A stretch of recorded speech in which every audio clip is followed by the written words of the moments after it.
Yes, sir. It's your boy Snake Out. Bomb First TV checking in. Salute to that military for dropping them bombs on that like button before we even get lit. We got some sad news to report. Bomb First military. We're going to get right into it. Mississippi City mourns 2 police officers killed in a shooting. Let's get right into it. Brookhaven. Residents more than 2 officers killed in a weekend shootout in a small Mississippi city left roses, balloons, and American flags at police headquarters Sunday and held an evening vigil in their memory. The candlelight vigil for Officer James White, who was 35, and Corporal Zach Moak, who was 31, was held outside the Brookhaven Police Department where the officers had worked. There, every few minutes, people pulled up during the day in cars leaving flowers, teddy bears, and balloons not far from where their police cars were parked. Each car was adorned with the American flag and a wreath on its front grille. Police Chief Kenneth Collins called residents to Sunday's vigil to honor these young men who gave their lives serving the city for more than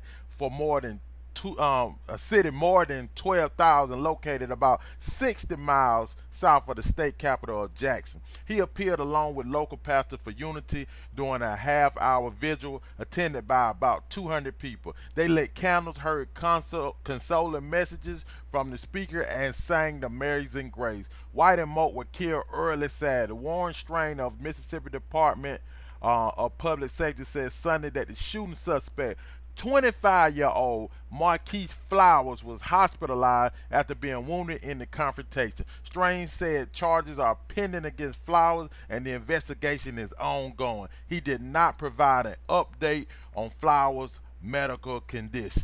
The reason why he ain't provided no update on Flowers' medical condition, cause ain't no telling what them boys finna do to Flowers. Marquis, boy, I know you probably in some pain, bro, but you better try to get out of there, boy, cause they finna do it to you, boy. They finna drop them bowls. You probably gonna have 2 black eyes, broke jaw. Man, you done killed 2 police officers, and man, you know that ain't nothing but trouble, man. Y'all let me know what y'all think about this, man. It's your boy Snake Eye. Bomb First TV checking in. Your favorite blogger's blogger, of course I got the video for you, man. Make sure you like, share, and subscribe. Keep running it up for Bomb First TV, man. We still lit, we still going, man. Yes, sir.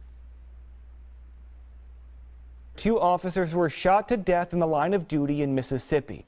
Patrolman James White and Corporal Zach Moak responded to calls for shots fired in Brookhaven yesterday morning. When they arrived, there was an exchange of gunfire. Both were hit. They were taken to the hospital where both men were pronounced dead. 2 heroes lost their lives this morning. 2 heroes lost their lives. They're in the presence of Jesus right now. And I want the families to know that we're going to keep on doing what we do in Jesus' name.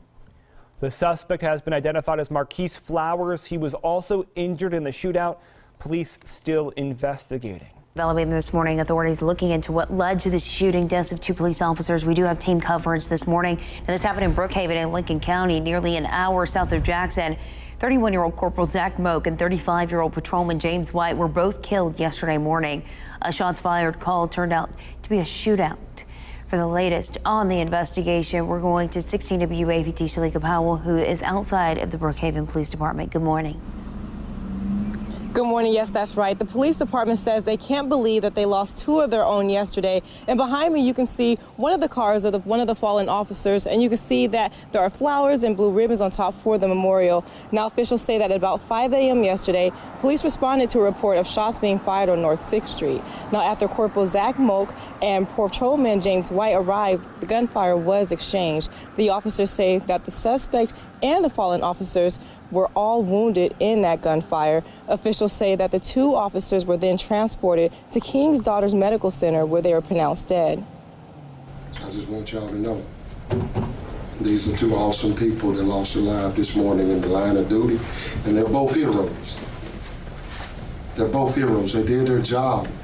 Under fire, they did their job. I'm proud of both of them, and I want to tell their families, 2 heroes lost their lives this morning. 2 heroes lost their lives. They're in the presence of Jesus right now. Because he wants me to reference them.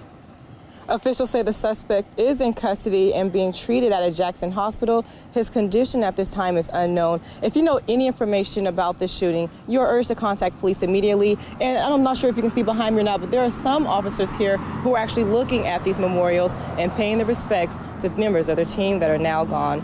For now, reporting live in Brookhaven, I'm Shalika Powell with 16 WAPT News. Thanks so much, Shalika.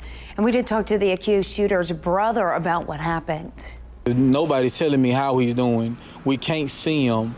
And then he's the only suspect to a crime of, I know it was more than one. It was more than one assailant. Yeah. So it's scary to me. The police or someone is covering up something. And that man said an officer with the Bureau of Alcohol, Tobacco, Firearms, and Explosive told him that his brother was shot before police arrived. Flowers' family says they are grieving along with the city. And we're also hearing from the community. 16 WAPT's Jennifer Lott has more on what people are saying about this tragedy. The Brookhaven community is decorating storefronts with blue bows and placing flowers on the vehicles of two fallen police officers killed in the line of duty early Saturday morning. Brookhaven police say 35-year-old James White just came back to work for the department earlier this year. And they say 31-year-old Zach Moak served with Brookhaven since 2015. The two were shot and killed while responding to a shots fired call on North 6th Street. Those in the Brookhaven community say they're just trying to show support any way they can. You know, like when you come from a small town, you know, anytime tragedy happens, it affects the whole city. You know, you don't ever want to hear of someone's life being taken for no reason or anybody going through any pain or suffering. It's sad to think we can be laying in our beds at night and wake up, you know, and our world be devastated again. You know, this just happened. And I just would like to let the police know, all the departments know, everybody, that we support them. Many say they're worried about the future of this small city. I guess I just don't want people to lose hope in our city because, there are good people here and, good things do happen in this city. In Brookhaven, Jennifer Lott, 16 WAPT News. And Governor Phil Bryant sent out a tweet saying, "Let us all pray just now for the family and loved ones of these fallen heroes. May the good Lord hold them in his everlasting arms." And the Department of Public Safety tweeting their condolences as well, saying Public Safety Commissioner Marshall Fisher and the entire DPS family express our deepest sympathies to the families of Brookhaven police officers Zach Moak and James White, who died in the line of duty. Jackson police also showing support to Brookhaven, tweeting out, "We are deeply saddened by the loss of anyone from the law enforcement community, but especially when it hits close to home. Our thoughts and prayers go out to the Brookhaven, Mississippi, Brookhaven Police Department and the families of fallen heroes." Well, for the latest developments on the deadly officer shooting in Brookhaven, stay with 16 WAPT. You can also download our mobile app.